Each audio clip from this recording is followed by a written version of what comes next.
What do you got there? Okay, welcome Helen Garner, who needs no introduction at all to Australian readers and writers and creatives. I'm wondering, Helen, if you can tell me a little bit about what's your creative routine? How do you approach your writing? Do you have a routine? Has it changed over the years? I could never call it a routine. Well, I do different sorts of writing. If I was writing when I'm doing non-fiction, because I'm which is usually in my case about a court, something happening in a court. Well, naturally, I'm a sort of a prisoner of the court. What happens in courts, so it happens at a certain time of day. I just go there and turn up, and I sit right through it month after month, and then I take a lot of notes, and I keep a running journal the whole time I'm going. Paper? Yeah, paper notebook. Paper, and then when the trial is over, then I just sit down and read through what I've got, which is usually a lot. And I find that journal that I've been keeping, when I say a journal, I mean something I would write every day. I write. It's hard to describe. Okay, in the court I have a notebook in which I take notes of what's going on, but I don't have to, because I can get a transcript every night when I get home, and the transcript is being sent to me, and that's just an arrangement as a writer or a journalist you come to with the court, and so I don't have to keep up with what people are saying. So being in court, that means that I can spend a lot of time just watching and listening for tones of voice, and that's the kind of thing that you're taking note of in your... And that's what I'm taking a note of. Yeah, well, that's what I'm taking a note of when I'm sitting there, just scrappy notes. But the journal is I get home and then I just sit down and I write maybe for an hour or more about what happened today, what I saw, what I thought. And it's quite coherent, it's written, it's not just notes, it's a sort of flowing account. And that usually turns out in the end to be the sort of spine of the book. Yeah. And that's how I do that kind of work. But I haven't written a novel for a long time, so I can hardly remember. I think I probably I can hardly remember. I've got to say, I'm 83. I forget things, so there's a lot of blanks in my memory now. I'm 55 and I forget things. So. Do you do most of your writing from home, or do you have studios that you go to? No, I have a studio. I rent a little place over in North Melbourne, just a room, and in fact for many years I've done that, rent a place away from home, because I'm very distractible, and I have that sort of housewife thing that you never quite lose if you've been a housewife or a mother, which is you've got to get all the shit work of the house out of the way before you can think about anything else. So I used to either work in a library or rent a place to work, because when I'm at home I'm thinking, I'll put that washing on, and that means in 20 minutes I'll have to go and hang it out, and then maybe, life is broken up into little pieces from women who run a household. Yeah. When you are deep in the writing of the book stage, so you've done the research, you've done gone to the court, you've been making your notes, so once you get to that, I'm now going to cobble this thing together, is that when you go to your studio? And do you do that every day, like a Monday to Friday, or? Yeah, well, if you're really flat out on something, if I'm really flat out on a project, I want to keep going. You've got to get on a roll, and it's sort of an obsessive thing, and I sort of can't wait to get to it in the morning. Well, I do get discouraged and scared of course. At the start or All the way through. Yeah. Yeah. It's actually really hard to describe the way I do it. I haven't been, well, last year I wrote that book about my grandson's football team. And that was the most fun I've ever had of any book that I've written. And I didn't find it hard. The hardest part for me is knowing how to start. And I've noticed that all through my life, that whenever I'm wanting to, page one, what's on page one, I find that the most difficult part, to find a place in yourself to stand from which to tell the story that you've got to tell. And it's as if you have to, I keep saying you, but I'm talking about myself, so I'll say I. It's as if I feel as if I have no accumulated competence, that I actually don't have what's required to write this next book. Like, I've written 12 other books, but they don't have anything to do with this book that I'm trying to do now. So I have to, it's a feeling of kind of helplessness.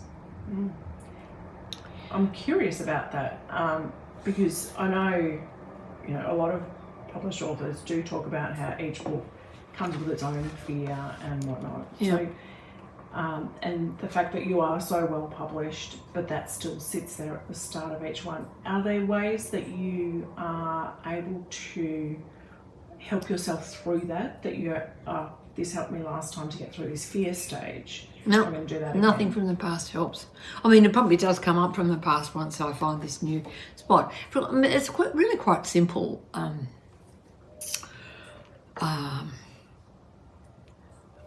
I'm trying to think how I can explain it. Like, for example, in that book I wrote called This House of Grief, which is about Robert Farquharson's trial for driving his kids into the dam. Well, I had a massive, like 7 years worth of stuff there to try to get into shape. And I just really did not know how to start. And by the way, I think sometimes when you don't know where to start and you just sort of fling yourself into it, sort of in a mess, and you get it moving, and finally you do have it moving, but when you go back to the beginning is just this absolute shit heap of stuff. So I almost always have to rewrite the whole front of the book, like at least the first page. But it's partly because you don't really know what you're doing until you've almost done it. And so I don't know, I suppose there are some people who make plans. A plan is a sort of complete foreign thing to me. I just have to kind of throw myself into it and thrash around. But I couldn't figure out how to start the Farquharson book until it occurred to me that it was really like a country and western song, that the story was. And when that occurred to me, I thought, oh, well, I'll just write that down. And I started it like a fairy story. Once there was a man who, that kind of tone. Yeah. And that's what allowed me to get on a roll with it. And that was an idea I was happy about, but I could never use it again. So it just works for its own project. But with the mushroom book, not the mushroom book. With the season, I couldn't get it started. I thought, what is this book anyway? What do I have to write about something general about football, or do I have to be polemical or have an opinion on it, or write about football and the past, or what football means? And I went off on it. Really, just all these really crappy thoughts and ideas that I had. And finally, I was writing in past tense and third person, and I thought, oh, this is stupid. I'm going to switch to going to switch to first person, and I'm going to switch to present tense. As soon as I did that, bang, away I went, and I could hardly keep up. I just wrote, you know, I pull up next to the footy ground, whatever it is, I pull up. So there I am, and I'm in the car. And what do you think it shifted for you by doing that? Oh, I just stopped being scared, you know, because I was writing about football, which is blokes' territory. Yeah. And I thought, see, in my generation, writing in first person was, in Australia anyway, was rather frowned upon. And it was thought of, because it was a very sort of blokey world, the sort of the literary world of Australia when I was starting out back in the 70s or whenever it was. There was all these leftover things that, you know, men thought and that I had absorbed from just living in this society, that there's something a bit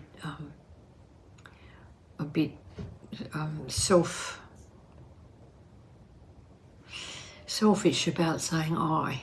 And people, blokes used to use the expression, the vertical pronoun, for, and they kind of despised it and thought it was too, I don't know what they did think, but there was a bad vibe around it, and you were sort of taking the easy way out, I think, is what blokes thought. And I was, you know, we had to sort of blast our way through that. And I actually love reading first person. I love it. And if I pick up a book at random and see it's written in first person, I think, hooray, you know, I'm probably going to like this book. But that's ridiculous, because there's just as much shit in first person as there is in any other person. Yeah. Once I twigged that, then I was away. But the thing is, people have asked me why I put myself into those books about crime, the court books. Yeah. And so why are you in there? Why do you write those books in first person? And I know why I do. It's because I'm interested in, firstly, I don't want to try to have the last word. I'm not interested in getting the last word. And I'm not competent or confident enough to sort of back right up and take a sort of God's eye view of what I'm trying to talk about. But I also particularly want to take the reader into the court with me. I want them to be there, and I want them to experience the way that when you're following something like a trial, your feelings about what you're looking at change and change and change. There's this flow, and it's different every day. And some days you're asking, you think, oh, well, of course the person did it. Of course they did, it's so obvious. And then the next day, some other tiny fact will come to the fore, and you think, oh, how could I possibly thought that? And I think that's very interesting. I'm very interested in that sort of flow of awareness and thought. It's almost like a roller coaster of it is being dragged through it. Yeah.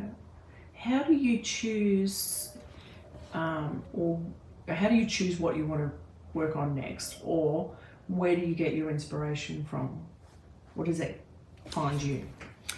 Well, something just crops up. I read the papers, and I still read the papers, even though it's not, I mean, I get the age every day mostly to do the crossword, but I also flip through it and see what's going on in Melbourne. And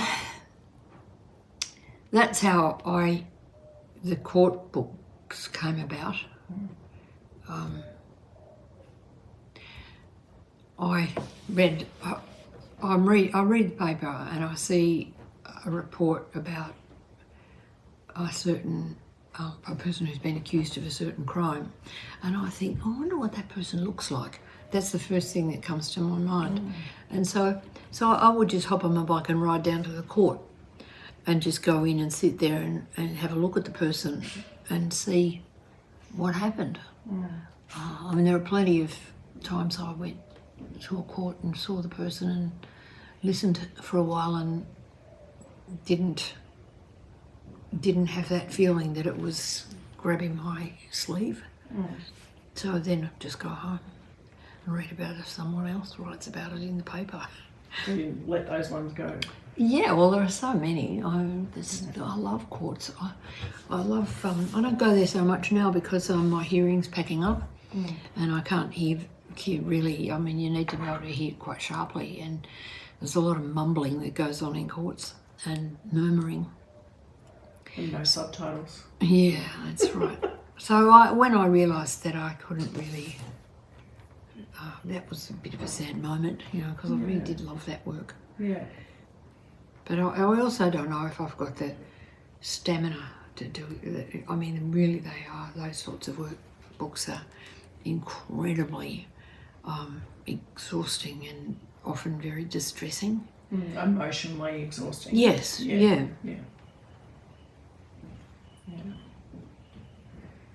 Yeah, so I miss the courts, but I used to, I mean, sometimes I just go down to the court and, well, finding out that you could go to court, you could go into a court, just walk in and sit down, was this wonderful revelation to me. I had no idea, like most people.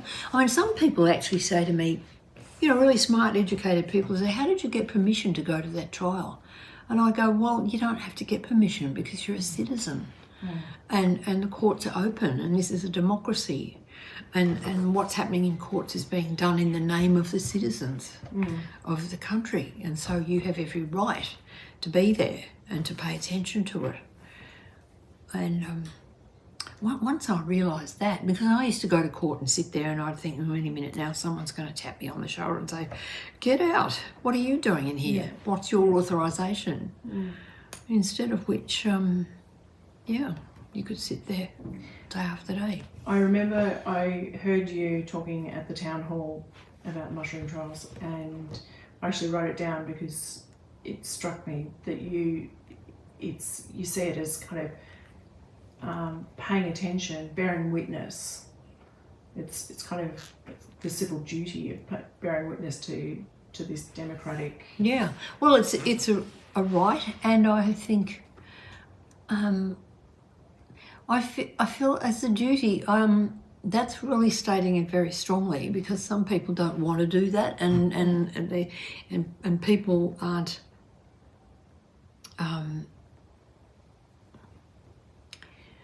I guess what I'm trying to say is that there's a lot going on, and that's why, you know, a good journalism is so important.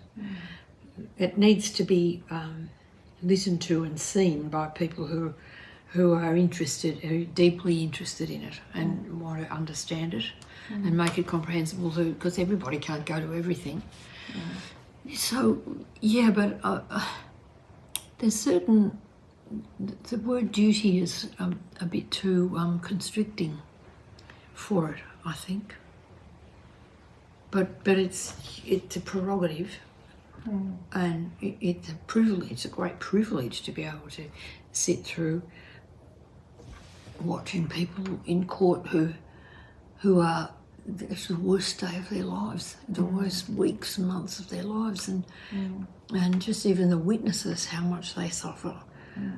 And I realised that after many years of doing it, that I'm very drawn to places where people are in extremis. And I didn't kind of twig this until my office is quite near the Royal Melbourne Hospital, which has a fantastic kind of cafeteria on its ground floor. And I used to go there to get a sandwich at lunchtime. And you walk in there and it's packed, and people, I used to get the same feeling when I walked in the door as I get when I walk into a court. And I was quite surprised. I mean, it's just a little rush of adrenaline. And I thought, what's this? And I realised it was because people there were in pain, some of them who were there. They were they had splints or bandages, or they'd been bashed up, or I mean, it's and people would talk to you. You know, I'd sit down at a table, and I was always by myself. And there'd be some guy sitting next to me, and he'd have his splint on his arm, and I'd go, "What happened?"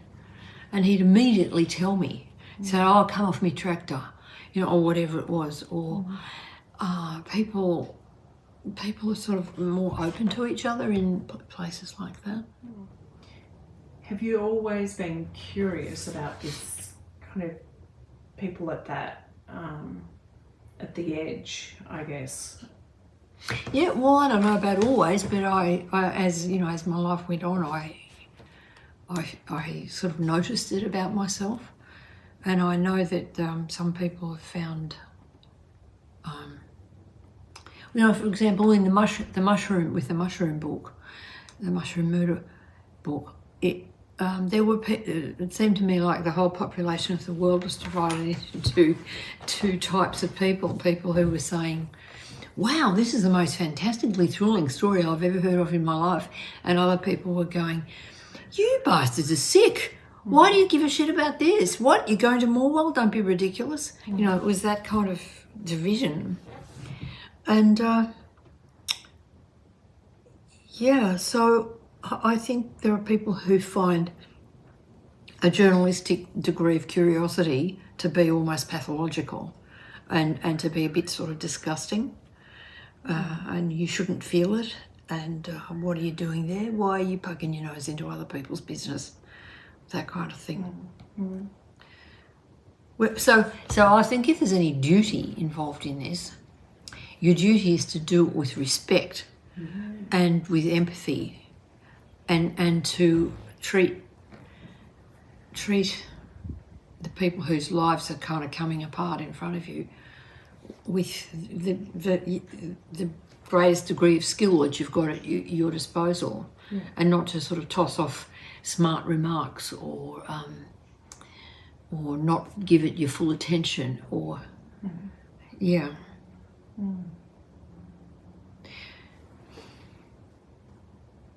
There was one time I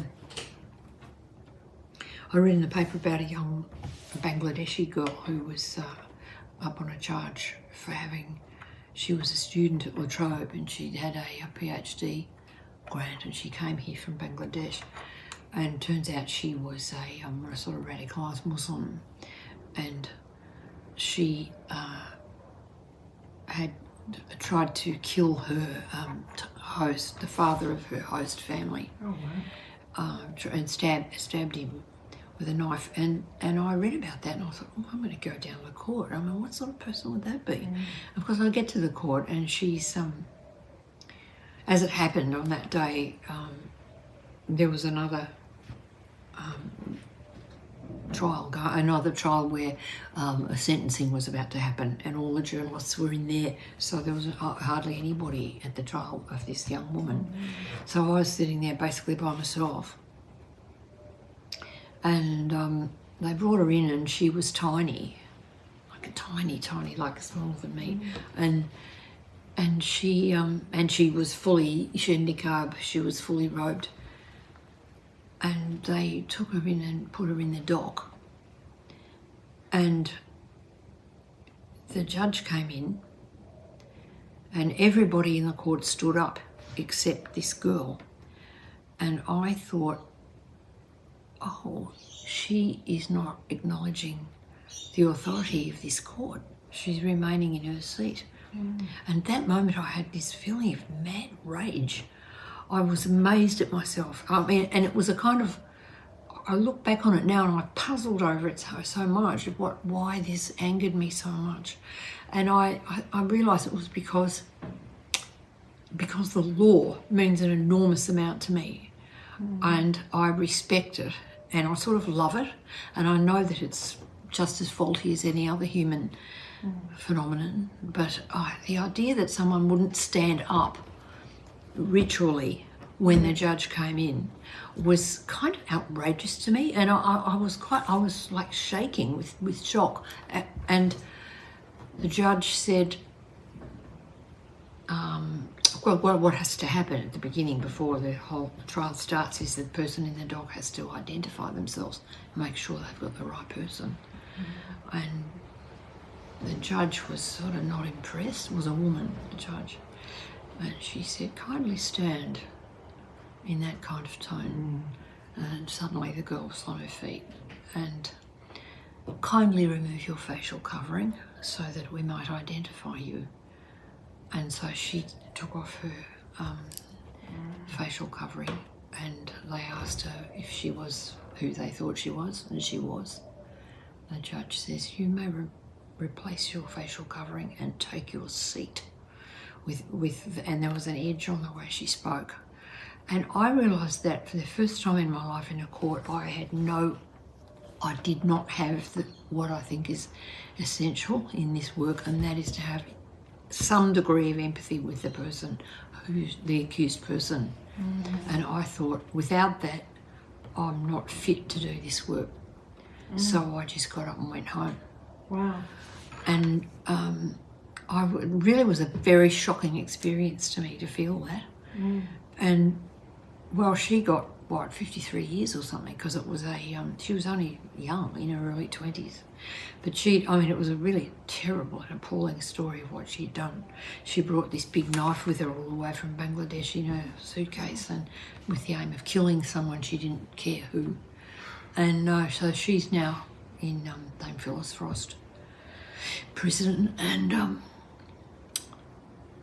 she's the only person in the protection unit who the mushroom murderer is allowed to speak to.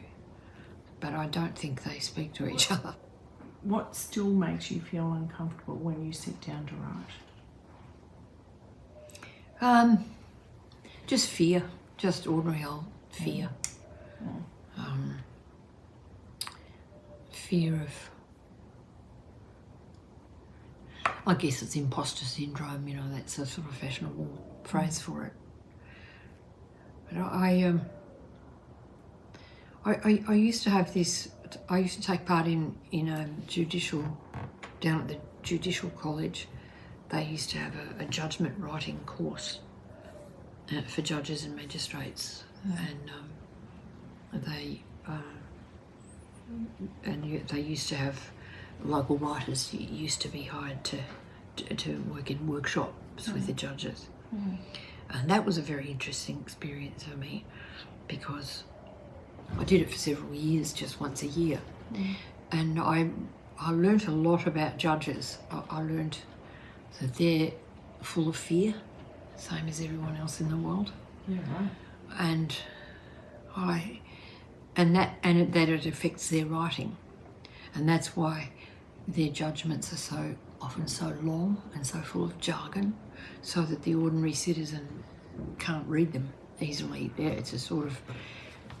Anyway, so I came to understand that after a few years of doing this work. And one time I was asked to talk to some judges at some other little course that was happening down there in the legal precinct, and I got there, and it was happening at, I don't know what, 4 o'clock in the afternoon, and court rises around 4. And into the room came all these judges, and I looked at them, and they were so tired. You could see they were exhausted. They could hardly drag themselves in there after a day on the bench. And I really felt for them, and I thought, well, I'll talk about fear. And I said, well, why don't we talk about fear? And they all, their eyes brightened, and they sat up straight. And I thought, they're all scared. And I asked them, I said, what are you scared of? And they pointed like that, the court above. Yeah, wow. Because everything they write is going to be torn apart or examined with ferocious attention by a court of appeal. And, their aim is to write so that the court above knows everything they need to know, and so they put in everything, and so their judgments are really, really long. And this was fascinating to me because I'd never thought about how hard it would be to write a decision. But they got, after a while in the course that I was teaching in, with the other people there too, they decided that they would get in a couple of judges from the courts of appeal and get them to take part in these workshops. And that was so interesting because they said, look, we haven't got time to read these enormous judgments that come up. You have got to digest the material, not just write it down and give it to us, but you've got to decide what's important. And you've got, they started basically teaching them what was required. And they said, you can't just put something in because you think we might need to know it. You've got to incorporate it into a piece of writing that's going to make sense and be a bit easy to read because we're working fast. They're working at speed. And I'm thinking, oh my Lord, that's there's something in the Bible where they say, I can't remember who says this, but they're talking about, or maybe it's in the prayer book, about how when you read something, what you have to do is read, mark, learn, and inwardly digest. And by mark, they don't mean mark with a pen, they mean notice. Read, mark, learn, and inwardly digest. And for some reason, that phrase, I can't even remember where I heard it. It must have been when I was at school. But it was so useful to me in that context of hearing the judges being told they had to sort of think differently and get their head around what they were saying, and instead of just hauling these great loads of stuff and sort of dumping them into the judgment, they had to kind of stride through it, saying, I'll have that, I'll have that, I'll have that. And that is what you do when you're writing nonfiction.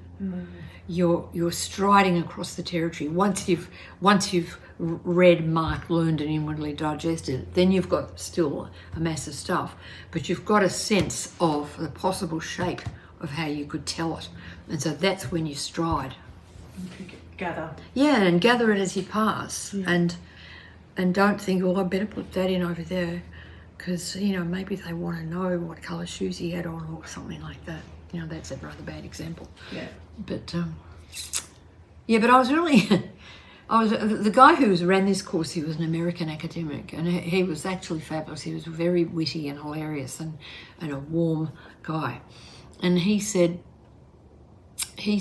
what you have to do right at the beginning of a judgment is you've got to answer this question: who did what to whom? See, and instead of saying, in section 4 of the and talking in legal language, he said, just think, you get home from work, he said, you come home from court, you're tired, you walk up the drive, and your neighbour is hosing his grass, and he goes, oh, g'day, Jim, what did you have to do? What did you have to decide on today? And he said, do you say in section 49 of such and such a law, or do you say, oh, it was a bloke who murdered his wife in order to get the money that she had? And he sort of tried to break it down and put it all in human terms. It was so exciting to watch. It's almost like coming up with the pitch of the case. Yeah. I've never done a pitch in my life. Did you always know that you wanted to write? Yeah, but I didn't know how. I mean, I knew that I liked sort of messing around with sentences, and but I never imagined that I would write anything that could be published. Do you still remember the moment where you realised, I've got something here? Yeah, I do. It was when I was writing Monkey Grip, and I thought there was a story there. I was down. I thought this. I looked at the stuff that was in my diary about what was going on in my life at that time, and I could see that it was interesting. I mean, it was interesting to me. It wasn't boring crap about, why doesn't he love me, kind of shit. But I thought, I'll just start writing I'll take the diaries down to the library with another notebook, an empty notebook, and I'll write the interesting bits. I'll copy the interesting bits into the notebook. And I did that, and I just sort of blindly did that. And after a while I thought, oh, I can see this is coming around in a sort of a curve. And what was happening in my life was coming around in a sort of a curve, and I could see it was going to fall off a cliff at the end. So I just remember that, like a little light goes on. I think there's a curve in this. And but that's what I think a short story is. It's a chunk of life with a bend in it. That's how I would define a short story. I think it sums it up really well. Yeah, well, it does. It's a slice with a... Yes, it gives you a surprise, and it can be early in the story or in the middle or right near the end, or it can be something you don't put in. Yeah. If you were to be chatting with someone who is maybe at a transition stage of their writing or creativity, or they're at an early stage, what, I guess, piece of wisdom would you want to give them to encourage them to keep going? I tell them to read more. Keep reading. Everyone should be reading. I mean, anybody that's a writer should be reading all the time. And I'm often surprised when I go to people's writing classes to find that they hardly read at all. There are some people in those classes who aren't even interested in reading. I remember once being in a writing class, and they had a university, and I said, what was the last book you read? And they all go, I think I read one in HSC. And this was 20 years ago, but I was shocked. I wanted to say, what the fuck are you doing here? If you're not really interested, why go and do something else? Be a nurse or something useful. Yeah. It's disappointing to me that they don't teach grammar properly in schools anymore. No. I think that's actually quite tragic, because if you don't understand how sentences are formed, how can you edit your own work? How can you analyse what you've done and make it better in any sort of knowing way? So in that same class, I don't know if it was an extra kind of terrible one, but they didn't, I saw that when I would criticise somebody's work, I'd say, see, the thing is that, your clauses are all back to front, and in this sentence, or that phrase it's not fixed on properly, and they just looked at me blankly. And I'd say, do you know any grammar? And they'd go, well, and they were embarrassed, and I said, does anybody remember any grammar from school?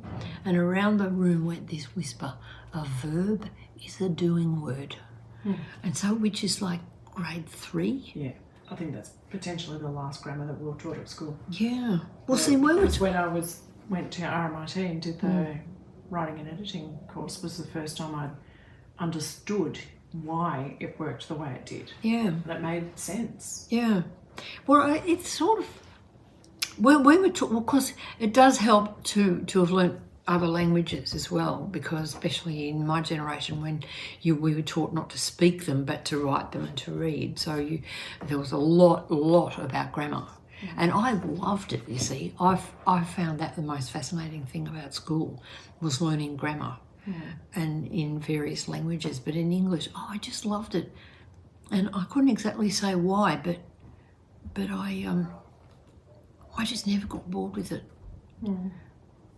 And I still read the paper with a pen in my hand, because nobody knows how to attach. A red pen? Attach. Any old pen will do. People don't know how to... they don't know the order in which to put things so that they make sense. So they have a little phrase or a clause which is kind of tacked on at the end, and it means the opposite of what they think it means. And oh God, you try to explain this to someone and they think you're being pedantic, which is enraging. Language matters. Yeah. Yeah. So people need to read more and work out how to string a sentence together properly. Yeah, and practice. You've got to practice every day. I mean, if you, whatever you've got, your skill is that you're trying to develop, you've got to do it every day for an hour. I'm making a rule here. I love a rule. People love a rule.